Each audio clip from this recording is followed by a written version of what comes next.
In the dusty frontier town of Golden Rose, where the railroad tracks ended and civilization seemed to fade into the endless prairie, 4 sisters stood together on the wooden porch of their establishment.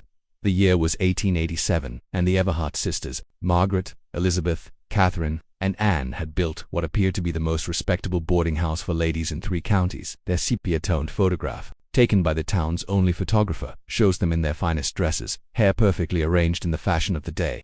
They stand with quiet dignity, hands folded, eyes gazing directly at the camera with an unsettling confidence. To anyone passing through Golden Rose, they seemed like pillars of the community for unmarried sisters who had found their calling in providing shelter and work for women down on their luck.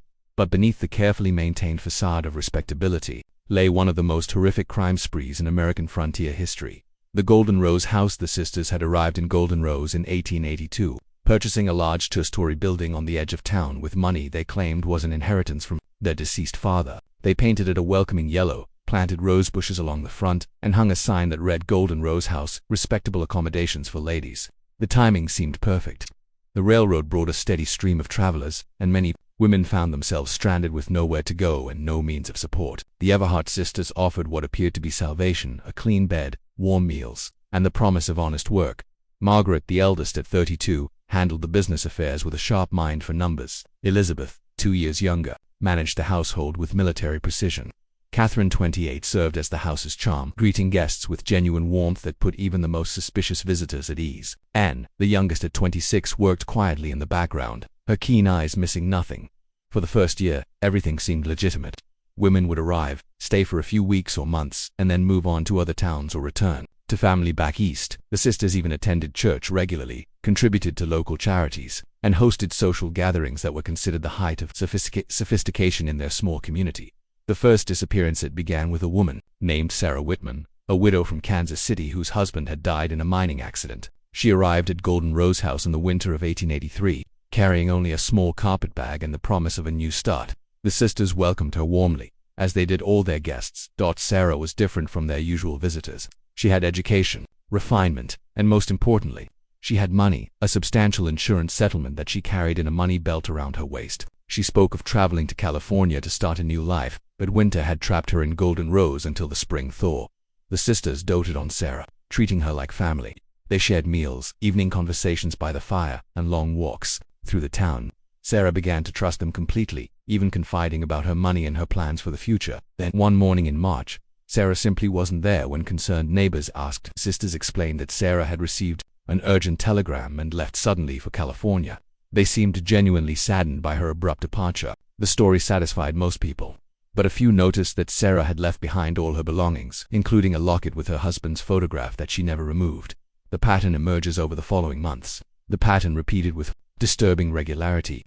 Women would arrive at Golden Rose House, stay for weeks or months, become close to the sisters, and then vanish without warning. Always, there was a plausible explanation: a job opportunity in another state, a reconciliation with estranged family, an unexpected inheritance requiring travel.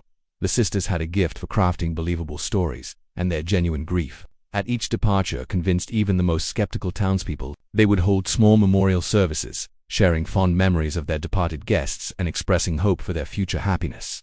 But there were signs, small things that didn't quite add up. Personal belongings left behind, letters from family that arrived after the women had supposedly left. Most troubling of all, the sisters' modest boarding house began showing signs of unexpected prosperity. New furniture, expensive dresses, and renovations that seemed far beyond what their business could support. The discovery of the truth began to unravel in the autumn of 1887 when a fire broke out in the basement of Golden Rose House. The volunteer fire brigade, led by Sheriff Tom Bradley, rushed to help extinguish the flames. It was Anne Everhart herself who frantically directed them away from the basement, claiming dangerous chemicals were stored there. But Sheriff Bradley had fought fires before, and he knew the smell of burning flesh. Despite the sisters' protests, he ordered his men to search the basement thoroughly. What they found defied imagination: a makeshift crematory, constructed with careful engineering precision. Hidden beneath loose floorboards were personal belongings, jewelry, money, letters, and photographs belonging to dozens of women. In a locked trunk, they discovered a meticulously kept ledger in Margaret's precise handwriting. Each page documented a victim, their name, background, assets, and the method of their death. The sisters had been methodical, patient, and terrifyingly efficient. The method: the investigation revealed the sisters' carefully orchestrated system. They would identify women with money or valuable possessions, then gradually isolate them from the outside world, using a combination of laudanum, a common painkiller of the era, and gradual poisoning with arsenic. They would make their victims appear to be suffering from natural illness. The sisters took turns caring for their sick guests, building trust and affection even as they slowly killed them. They would convince the dying women to write farewell letters to family and friends, explaining their sudden departures. After death, the bodies were cremated in their basement furnace, and the women's belongings were either sold in distant towns or kept as trophies. The ledger revealed 83 names over 5 years, 83 women who had trusted the Everhart sisters with their lives, their money, and their dreams of a better future. Justice and reflection. The trial of the Everhart sisters became a sensation, drawing reporters from as far away as New York and Chicago. The sisters maintained their innocence throughout, claiming they were being persecuted for their success as independent businesswomen. They presented themselves as victims of small-town prejudice and male jealousy, but the evidence was overwhelming. All 4 sisters were convicted of multiple counts of murder and sentenced to death by hanging. On a cold morning in February 1888, they walked to the gallows with the same quiet dignity they had maintained throughout their trial. Their final words were unrepentant. Margaret spoke for all of them, saying simply, "We provided comfort to women who had nowhere else to turn. History will vindicate us." The legacy of the Golden Rose House was torn down immediately after the executions, and the lot remained empty for decades. The town eventually changed its name, unable to bear the association with such horror. Today, few people remember the name Golden Rose or the 4 sisters who turned hospitality into horror. But their story serves as a chilling reminder of how evil can hide behind the most respectable facades. The Everhart sisters understood that society's most vulnerable people, isolated women with no one to look for them, could disappear without anyone asking the right questions. They also understood that people see what they want to see.